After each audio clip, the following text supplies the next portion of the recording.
গ্রেফতার জামুরিয়ার প্রাক্তন তৃণমূল বিধায়ক হরেরাম সিং এর ছেলে প্রেমপাল সিং। ভোট পরবর্তী হিংসা, অবৈধ বালি পাচার সহ একাধিক অভিযোগে ধৃত প্রেমপাল। গতকাল বিকেলে অন্ডাল এয়ারপোর্টের রাস্তা থেকে প্রাক্তন বিধায়ক পুত্রকে পাকড়াও করে জামুরিয়া থানার পুলিশ। আজ তাকে আসানসোল জেলা আদালতে তোলা হবে।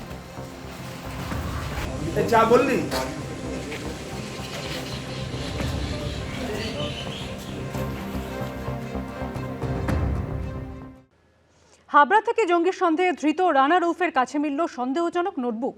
এসটিএফ সূত্রে দাবি, সেখানে রয়েছে পাকিস্তান, বাংলাদেশ, নেপাল, শ্রীলঙ্কার মতো একাধিক মোবাইল নাম্বার।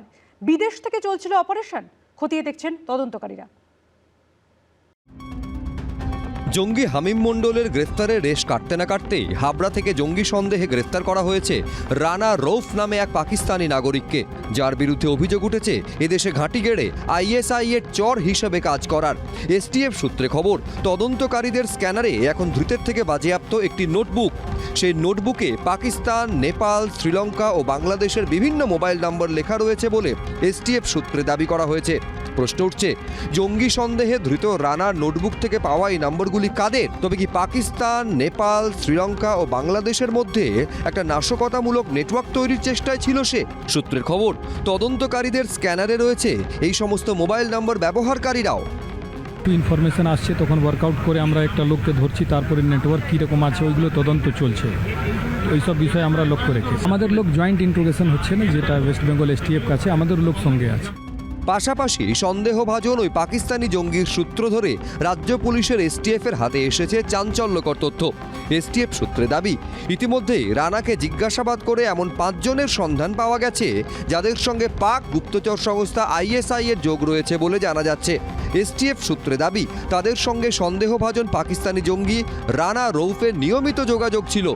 একাধিক যে কোডের যে নাম্বারগুলো পাওয়া গিয়েছে সেই ব্যক্তিদের সঙ্গে নেপালে বসে তার সরাসরি যোগাযোগ এবং পরবর্তীকালে ফোনের মাধ্যমেও যোগাযোগ, এবং এই যে যোগাযোগগুলো তাদের মধ্যে ছিল সেই যোগাযোগের ক্ষেত্রে তারা যেটা জানতে পারছেন যে কাসিফ, হানিফ চৌধুরী, জেডি এবং হারুম সফদার, এছাড়াও আরও বেশ কয়েকজনের নাম তারা পেয়েছেন, যে ব্যক্তিরা সরাসরি আইএসআই এর অপারেটিভস এবং তাদের সঙ্গে যোগ তার রয়েছে এই ব্যক্তির রানার, যাকে গ্রেপ্তার করা হয়েছে।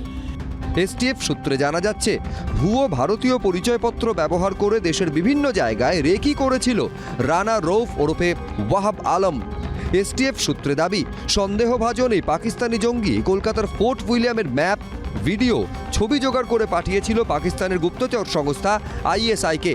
বিএসএফ ও ভারতীয় সেনাবাহিনীর গতিবিধির ওপরে নজর রাখছিল সে। ব্যারাকপুর সেনা ছাউনির আশেপাশেও রেকি করেছিল, নজরদারি চালিয়েছিল কলকাতা বিমানবন্দরে, পাশাপাশি দিল্লির বেশ কিছু জায়গাতেও নজর রাখছিল বলে এসটিএফ সূত্রে খবর।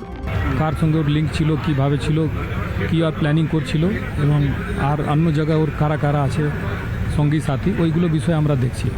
এসটিএফ সূত্রে খবর, রাজ্যে এসআইআর চলাকালীন বাতিল হয় রানা রৌফ ওরফে ওয়াহাব আলমের ভোটার কার্ড। তারপরই তপসিয়া এলাকা থেকে গা ঢাকা দেয় সে।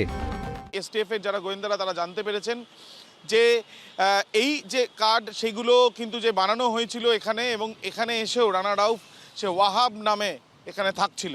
রানা রাউফের ক্ষেত্রে এই যে ভোটার আইডি কার্ড বানানো হয়েছে, আধার কার্ড যে বানানো হয়েছিল, এই ভোটার আইডি কার্ড বানানোর ক্ষেত্রে কে এনওসি দিয়েছে বা কোনো রকম চিঠি জমা পড়েছিল সেই পরিপ্রেক্ষিতেই এই ভোটার আইডি কার্ড তৈরি হয়েছিল কিনা সেগুলোও কিন্তু খতিয়ে দেখছেন তদন্তকারীরা।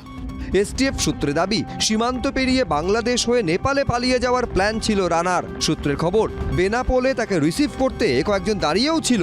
তারা কারা? সন্দেহভাজন পাক জঙ্গি রানা রৌফের সঙ্গে তাদের কী যোগ? ধৃতকে জেরা করে জানার চেষ্টা করছে কলকাতা পুলিশ ও রাজ্য পুলিশের এসটিএফ। আবির দত্ত, ঝিলম করঞ্জাই, এবিপি আনন্দ। এবিপি আনন্দ, এগিয়ে থাকে, এগিয়ে রাখে।